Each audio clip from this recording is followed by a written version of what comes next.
ಇದಕ್ಕೂ ಗೋಪುರ ಇದ್ದಂಥ ದೇವಸ್ಥಾನ ಇದೆ. ಇಲ್ಲೇ 50ಕ್ಕೂ ಹೆಚ್ಚು ಕಂಬಗಳು ನಿಮಗೆ ನೋಡಕ್ಕೆ ಸಿಗ್ತಾವೆ. ಟೋಟಲ್ ಡಿಫ್ರೆಂಟ್ ಶೇಪ್ನಾಗ ಇದ್ದಿದ್ದು 50ಕ್ಕಿಂತ ಜಾಸ್ತಿ ಕಂಬಗಳು.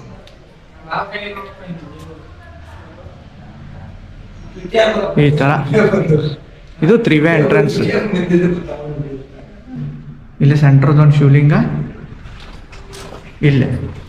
ಇಲ್ಲೊಂದು ಶಿವಲಿಂಗ, ಮತ್ತು ನೆಕ್ಸ್ಟ್ ಇಲ್ಲೊಂದು ಶಿವಲಿಂಗ. ಟೋಟಲ್ 5 ಶಿವಲಿಂಗಗಳು ಇಲ್ಲಿ ನೋಡಕ್ಕೆ ಸಿಗ್ತಾವ. ಇಲ್ಲೇ 5 ಶಿವಲಿಂಗನಾಗ ಎಲ್ಲದಕ್ಕೂ ಕಾಮನ್ ಆದಂಥ ಒಂದು ನಂದಿ ಐತಿ.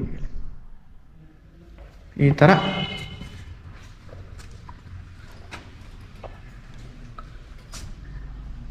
ಇಲ್ಲೊಂದು ಈ ಥರ ಶಿವಲಿಂಗ ಡಿಫ್ರೆಂಟ್